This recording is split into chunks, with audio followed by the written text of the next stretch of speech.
ప్రభుత్వ ఉద్యోగం ఇప్పిస్తానని చెప్పి ఏకంగా 11 మంది నుంచి 19.80 లక్షల రూపాయలు వసూలు చేసి మోసానికి పాల్పడిన ఆలేటి నవీన్ అనే యువకుడిని అరెస్ట్ చేసి రిమాండ్కు తరలించినట్టు భువనగిరి ఏసీపీ వెంకటరెడ్డి తెలిపారు.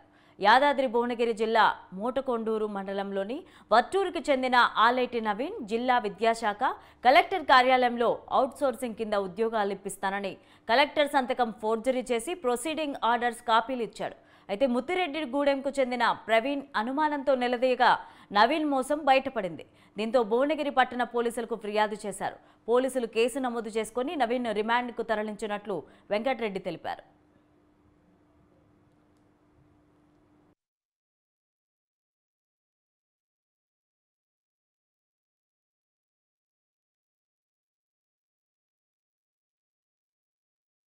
ఈ నెల 19వ తారీఖు రోజు ఈ భువనగిరి మండలం ముత్తిరెడ్డి గ్రామానికి చెందిన పుల్లెల్ల ప్రవీణ్ అనే వ్యక్తి భువనగిరి టౌన్లో తన ఫిర్యాదులో ఈ ఆలేటి నవీన్ అనే వ్యక్తి మోటకొండూరు చెందినటువంటి వ్యక్తి ఓటూరు గ్రామానికి చెందిన వ్యక్తి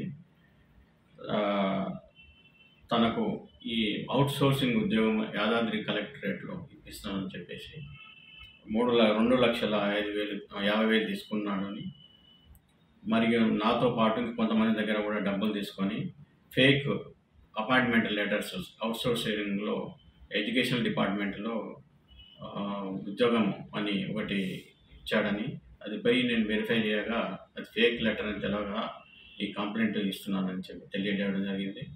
ఈమెతో పాటు అనదర్ విక్టిమ్ వరంగల్కి చెందినటువంటి హన్మకొండకు చెందినటువంటి ఆమె దగ్గర 3 లక్షలు కూడా తీసుకున్నారని ఆమె కూడా తన ఫిర్యాదులో స్టేట్మెంట్లో చెప్పడం జరిగింది. ఇతనిని అరెస్ట్ చేసి రిమాండ్ చేయడం అనేది జరిగింది. ఇతని పోలీస్ కస్టడీకి వేసి ఆ అమౌంట్ను సీజ్ చేయడం జరుగుతుంది. మరియు ఇతని దగ్గర ఈ రబ్బర్ స్టాంప్స్ డిఈఓ ఆఫీసు కలెక్టరేట్కి సంబంధించిన డిఈఓ ఆఫీసు నారాయణ రెడ్డి పేరు మీద లెటర్ ఇవ్వడం జరిగింది.